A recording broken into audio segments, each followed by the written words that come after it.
শোন বন্ধু, তুই যে বাড়িতে বউটা রাইখা বিদেশ গেছস, তোর বউয়ের কি একটাবার খোঁজ খবর নেস? তোর বউ কি করে বা না করে? কেন বন্ধু, আমার বউ আবার কি করছে? আরে বেটা, তোর বউরে কালকেও দেখলাম সাজুগুজু করে পার্কে ঘুরতে গেল। কি? আমার বউ সেজে গুজে পার্কে গেছে? কার সাথে গেছে দেখলি নাকি? এই পার্কে ঘুরতে গেল মানে? ওর বউরে তুই কই দেখছিস?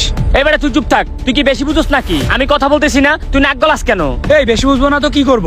ওর বউরে তো গতকালকে দেখলাম না পার্কে যাইতে, তুই মিথ্যা কথা বলবি কেন? দেখ ব্রো, তুই বেশি কথা বলিস না। হ্যালো শুভ, তোর বউটারে মনে হয় আর তোর কাছে রাখতে পারবি না রে। ও তো মনে হয় ভাইগা যাবে। আয় হায়, তুই আমার এটা কি শুনাইলি? আমি সারাদিন বিদেশের মাটিতে কষ্ট করি কার জন্য, আর সে দেশে থেকে এগুলা করে বেড়ায়। আচ্ছা শুভ, দেখ তুই কি করবি। এই তো লাগাই দিছি প্যাস, এইবার জমবে খেলা।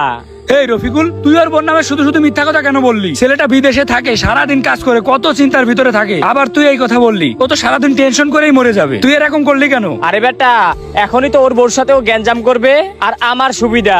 তোর সুবিধা? এই তোর আবার সুবিধা হইলো কেমনে? আর বলিস না, ওর বউর পিছনে আমি কতদিন ধরে লাইন মারতেছি, আমারে কোনো পাত্তাই দেয় না। এইবার হবে মনে হয় কাজ। শুধু শুধু নিজের সুবিধার জন্য তুই কাজটা ঠিক করলি না। এই বেটা, তুই জ্ঞান মারাই যাস না, কোনটা ভালো কোনটা খারাপ এটা আমি বুঝি।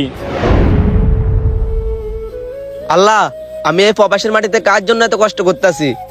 যার জন্য এত কষ্ট করতেছি সেই আমার সাথে বেইমানি করতেছে। কি রে শুভ, কি হয়েছে তোর? মন খারাপ কে?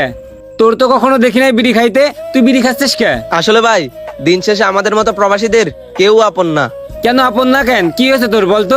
সারাটা মাস আমরা এই প্রবাসের মাটিতে রোদের মধ্যে কষ্ট করি, দিন শেষে যা বেতন পাই ওই টাকাটা বাড়িতে পাঠাই দিই, নিজের খরচটাও ঠিক মতো রাখি না। তারপরও তারা যদি আমাদের সাথে এরকম বেইমানি করে, বল মনটা কিভাবে ভালো থাকে? আচ্ছা অত কিছু বাদ দে, কি হয়েছে তুই একটু খুলে বলতো আমার। আমি রোদের মধ্যে কষ্ট করে ইনকাম করে টাকা ফাটাই আমার বউয়ের জন্য, আর আমার টাকা দিয়ে আমার বউ অন্য ছেলের সাথে ঘুরে বেড়ায়। কি বলিস? তোর বউ অন্য ছেলের সাথে ঘুরে বেড়াচ্ছে, তোর কাছে বললো কে? বলছে আমার একটা বন্ধুই বলছে। আচ্ছা দাঁড়া, আমার বউরে একটা কল দিয়ে দেখি বিষয়টা কি। এই আমি এখান থেকে টাকা পাঠাই, আর তুই নাকি সাজে গুজে কোন ছেলে নিয়ে পার্কে যাস? এই তোর কি বাতাল লাগে রে? আমি আবার কার সাথে ঘুরতে গেলাম? শুধু শুধু আমার সাথে এমন করতেছো কেন? শুধু শুধু তোর সাথে এমন করতেছি? শুধু শুধু তুই মনে করছিস কি আমি কিছু জানি না? আমার বন্ধু আমার কাছে সবকিছু বলছে, তুই একটা ছেলে নিয়ে সাজে গুজে পার্কে ঘুরতে গেছিস। আমি আবার কার সাথে ঘুরতে গেলাম? তুমি কি পাগল হইছো? আমি পাগল হয়েছি না? তুই তোর বাতারের সাথে ঘুরতে গেছস। বাতার, আমি সামনের মাসেই বাড়ি আসতেছি, তারপর তোর ব্যবস্থা করতেছি, তোরে আর আমি রাখবো না। এই বেটা, এই তুই কি পাগল হয়েছিস নাকি? সঠিক তথ্য না জেনে তুই তোর বউর সাথে এমন ব্যবহার করছিস কে? আমি পাগল? আমি যদি পাগল না হইতাম তাহলে আমি কষ্ট করে টাকা ইনকাম করে ওই টাকা কি আবার দেশে পাঠাইতাম? আরে তুই শোন, তুই আজকে আমার বাড়ি ছেড়ে চলে যাবি, আর আমারে কখনো কল দিবি না, আর আমি 1 মাস পর দেশে এসে তোর ডিভোর্স দিব। এই কল রাখ তুই। এই শুভ, এই কি করলি তুই এটা? আমি যা করছি ঠিকই করছি, ওর মতো বেইমানের আমার কোনো দরকার নাই। বাড়ি গিয়ে আমি একটা না 5টা বিয়ে করতে পারবো। বন্ধু, একটা খুশির খবর আছে, কাজ তো হয়ে গেছে। কাজ হয়ে গেছে মানে কি হয়েছে? প্যাস তো লাগাই দিছি শুভ আর ওর বউয়ের ভিতরে, কয়েকদিন পরে তো ওদের ডিভোর্স হয়ে যাবে। কি রে, ডিভোর্স হয়ে যাবে মানে? ওদের ভিতরে আবার ডিভোর্স হবে কেন? আরে বেটা, ওই দিন আমি শুভরে বললাম না ওর বউ আর একটা ছেলের সাথে পার্কে ঘুরতে গেছে, ওইটা নিয়ে তো অনেক বড় গ্যাঞ্জাম হয়েছে। এখন শুভ বলছে ওর বউরে আর ও রাখবে না। কিন্তু তুই তো শুভরে মিথ্যা কথা বলছিলি, এটা তো একটা মিথ্যা কথা। আরে বেটা, মিথ্যা তো কি হয়েছে, ও তো থাকে বিদেশে, ও এত কিছু কি খোঁজ খবর রাখে নাকি? আমি যেটা বলবো ওইটাই। আরে ভাই, তুই কি পাগল?